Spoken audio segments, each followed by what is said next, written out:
പ്രിയപ്പെട്ട പ്രേക്ഷകരെ, സംസ്ഥാനത്ത് അതിശക്തമായ മഴ തുടരുകയാണ്. കാലാവസ്ഥാ വകുപ്പ് കർശന നിർദ്ദേശങ്ങളാണ് മുന്നോട്ട് വയ്ക്കുന്നത്.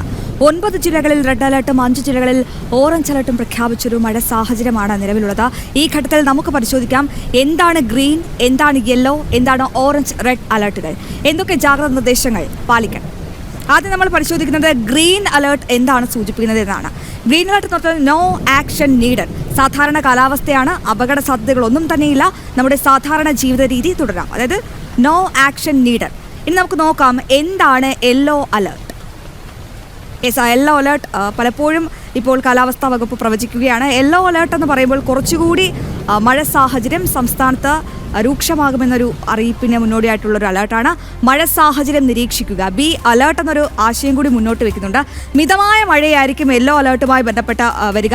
64.5 മില്ലിമീറ്റർ മുതൽ 115.5 മില്ലിമീറ്റർ വരെ മണിക്കൂറിൽ മഴ പെയ്യാനുള്ള സാധ്യതയാണ്. 24 മണിക്കൂറിൽ മഴ പെയ്യാനുള്ളൊരു സാധ്യതയാണ് യെല്ലോ അലർട്ടുമായി ബന്ധപ്പെട്ട പങ്കുവയ്ക്കാനുള്ളത്. ഒപ്പം 40 കിലോമീറ്റർ മുതൽ 80 കിലോമീറ്റർ വരെ വേഗതയിൽ മണിക്കൂറിൽ കാറ്റ് വീശാനുള്ളൊരു സാധ്യത കൂടിയുണ്ട്. ഒപ്പം എന്താണ് ഈ യെല്ലോ അലർട്ടുമായി ബന്ധപ്പെട്ടുള്ള അടുത്തത്? താഴ്ന്ന പ്രദേശങ്ങളിൽ വൻതോതിൽ വെള്ളക്കെട്ട് ഉണ്ടാകാനുള്ള സാധ്യതയുണ്ട്. ഇനി നമുക്ക് നോക്കാം എന്തൊക്കെ ജാഗ്രതാ നിർദ്ദേശങ്ങളാണ് യെല്ലോ അലർട്ടുമായി ബന്ധപ്പെട്ട് നമ്മൾ പാലിക്കേണ്ടതെന്ന്. മലയോര മേഖലകളിലേക്കുള്ള രാത്രികാല യാത്രകൾ നിർബന്ധമായും ഒഴിവാക്കണം. ഡ്രൈവിങ്ങിൽ വേഗത കുറയ്ക്കണം, കാരണം വിസിബിലിറ്റി കുറയാനുള്ള സാധ്യതയുണ്ട്. അത് രാത്രികാല യാത്രയാണ് നമ്മൾ കൂടുതലും ശ്രദ്ധിക്കേണ്ടത്. ഇനി നമുക്ക് നോക്കാം എന്താണ് ഓറഞ്ച് അലർട്ട്. നമുക്കറിയാം യെല്ലോ അലർട്ട് കുറച്ചുകൂടി മഴ കുറഞ്ഞൊരു സാഹചര്യത്തെയാണ്, മിതമായ മഴയാണ് സൂചിപ്പിക്കുന്നത് എങ്കിൽ ഓറഞ്ച് അലർട്ട് എന്ന് പറയുന്നത് ബി കോഷ്യസ്, സജ്ജരായിരിക്കുക എന്നുള്ള ഏറ്റവും പ്രധാനപ്പെട്ട വിവരമാണ്. ശക്തമായ മഴയാണ് ഓറഞ്ച് അലർട്ടിൽ നിന്ന് നമ്മൾ പ്രതീക്ഷിക്കേണ്ടത്. 115.6 മില്ലിമീറ്റർ മുതൽ 204.4 മില്ലിമീറ്റർ വരെയുള്ള മഴ നമുക്ക് പ്രതീക്ഷിക്കാം. 50 കിലോമീറ്റർ മുതൽ 60 കിലോമീറ്റർ വരെ വേഗതയിൽ മണിക്കൂറിൽ കാറ്റ് വീശാനുള്ളൊരു സാധ്യതയുണ്ട്. ഒപ്പം താഴ്ന്ന പ്രദേശങ്ങൾ, നഗരങ്ങൾ, ഇവിടങ്ങളിലൊക്കെ വെള്ളപ്പൊക്കം ഉണ്ടാകാനുള്ളൊരു സാധ്യത കൂടി നിലനിൽക്കുന്നുണ്ട്. മലയോര മേഖലയിൽ ഉരുൾപൊട്ടലിനും മണ്ണിടിച്ചിലിനുമുള്ളൊരു സാധ്യതയുണ്ട്. നദികളിൽ ഒഴുക്ക് വർദ്ധിക്കാം, നദികൾ കര കവിയാമെന്നുള്ളൊരു വിവരം കൂടിയുണ്ട്. ഒപ്പം വൈദ്യുതി തടസ്സം, ഗതാഗത തടസ്സം, ഇതൊക്കെ ഓറഞ്ച് അലർട്ട് സമയത്ത് നമുക്ക് നേരിടാവുന്നതാണ്. അപ്പോൾ കാലാവസ്ഥാ വകുപ്പ് നൽകുന്ന ഓരോ നിർദ്ദേശങ്ങളും വളരെ കൃത്യമായി തന്നെ പാലിക്കുക. ഇനി എന്തൊക്കെ ജാഗ്രതാ നിർദ്ദേശങ്ങളാണ് ഓറഞ്ച് അലർട്ട് പ്രഖ്യാപിച്ചാൽ നമ്മൾ പാലിക്കേണ്ടത്, അതുകൂടി ഒന്ന് പരിശോധിക്കാം. നോക്കൂ, വീടുകളിൽ തന്നെ പരമാവധി തുടരുക. അടിയന്തര ഘട്ടങ്ങളിൽ മാത്രം മാറി താമസിക്കുക. അതായത് അധികൃതർ അറിയിപ്പ് നൽകുകയാണെങ്കിൽ ദുരന്ത ക്യാമ്പുകളിലേക്കോ അല്ലെങ്കിൽ സുരക്ഷിതമായൊരു ഇടത്തിലേക്ക് മാറി താമസിക്കുക. നദികളിലും ജലാശയങ്ങളിലും ഒരു കാരണവശാലും ഇറങ്ങരുത്, കാരണം എപ്പോൾ വേണമെങ്കിലും എന്തും സംഭവിക്കാം. അപ്പം എമർജൻസി കിറ്റ് കരുതുക. ഓറഞ്ച് അലർട്ട് ആവുന്ന സമയത്ത് തന്നെ നമ്മൾ എമർജൻസി കിറ്റ് കയ്യിൽ കരുതുക. എന്താണ് ഈ എമർജൻസി കിറ്റ് എന്ന് പറഞ്ഞാൽ ഒരു ടോർച്ച് ലൈറ്റ്, അത്യാവശ്യമായ രേഖകൾ, വിലപിടിപ്പുള്ള രേഖകൾ, മരുന്നുകൾ. നമുക്കിപ്പോൾ പലരും അസുഖങ്ങളൊക്കെ നേരിടുന്നുണ്ടെങ്കിൽ അത്യാവശ്യ ഘട്ടത്തിലുള്ള മരുന്നുകൾ കൂടി കയ്യിൽ കരുതുക. അതാണ് ഓറഞ്ച് അലർട്ട് പ്രഖ്യാപിച്ചാൽ നമ്മൾ ചെയ്യേണ്ട ഏറ്റവും പ്രധാനപ്പെട്ട കാര്യം. യാത്രകൾ പൂർണ്ണമായും ഒഴിവാക്കുക.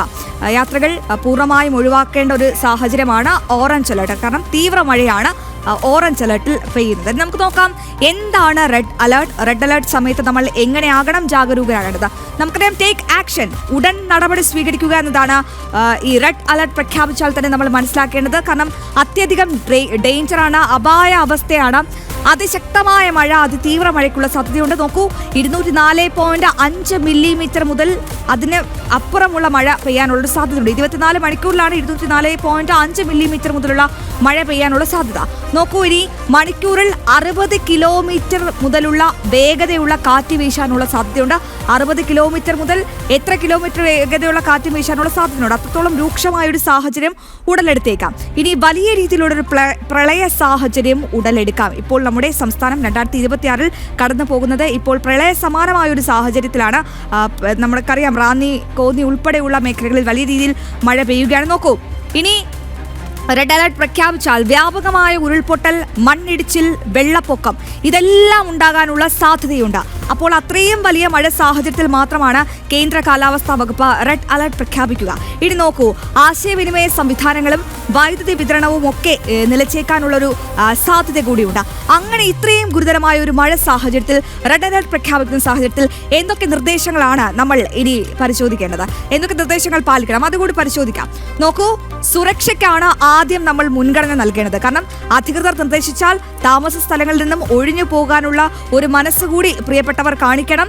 സുരക്ഷിതമായ ക്യാമ്പുകളിലേക്കോ ഉയർന്ന സ്ഥലങ്ങളിലേക്കോ നിങ്ങളുടെ ജീവനും സ്വത്തിനും ഭീഷണിയാകുന്ന ഒരു സമയമാണ് റെഡ് അലർട്ട് പ്രഖ്യാപിച്ചു കഴിയുമ്പോൾ. അപ്പോൾ എത്രയും പെട്ടെന്ന് ഈ അധികൃതർ പറയുന്ന നിർദ്ദേശങ്ങൾ പാലിക്കുക. യാത്രകൾ പൂർണ്ണമായും ഒഴിവാക്കുക. പുറത്തിറങ്ങാനോ യാത്ര ചെയ്യാനോ ഒറ്റയ്ക്ക് പാടില്ല. ഒപ്പം അധികൃതർ നൽകുന്ന നിർദ്ദേശങ്ങൾ ഞാൻ നേരത്തെ സൂചിപ്പിച്ച പോലെ കർശനമായും പാലിക്കുക.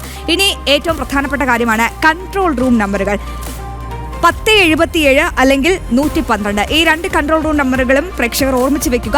എന്തെങ്കിലും അത്യാഹിതം സംഭവിക്കുകയാണ് അല്ലെങ്കിൽ തങ്ങൾ സുരക്ഷിതരല്ല എന്നൊരു കാര്യം ഓർമ്മ വരികയാണെങ്കിൽ അപ്പോൾ തന്നെ ഈ കൺട്രോൾ റൂം നമ്പറുകളിലേക്ക് വിളിക്കുക. കൃത്യമായ നിർദ്ദേശം നേടുക, സഹായം തേടുക. അപ്പോൾ ഒന്നുകൂടി പറയുകയാണ്, 1077 അല്ലെങ്കിൽ 112. ഈ 2 നമ്പറുകളും സേവ് ചെയ്ത് വെക്കുക. ഒപ്പം എമർജൻസി കിറ്റ് മറക്കരുത്. നമുക്ക് എല്ലാവർക്കും ഈ മഴക്കാലത്തെയും ഒരുമിച്ച് നേരിടാം. ആ ആത്മവിശ്വാസത്തോടെ തന്നെ മുന്നോട്ട് പോകാം. എന്തായാലും പലയിടങ്ങളിലും മഴ സാഹചര്യം മാറി മറിയുന്ന ഒരു അവസ്ഥ തന്നെയാണ്. സംസ്ഥാനത്തുടനീളം മഴ ഇങ്ങനെ തോരാതെ പെയ്യുന്ന ഒരു സാഹചര്യത്തിൽ എടുത്തു പറയുകയാണ്, കാലാവസ്ഥാ വകുപ്പ് നൽകുന്ന ഓരോ നിർദ്ദേശങ്ങളും കൃത്യമായി പാലിക്കുക. അധികൃതരെയൊക്കെ എന്ത് ബുദ്ധിമുട്ടുണ്ടായാലും അത് അറിയിക്കാൻ ശ്രമിക്കുക.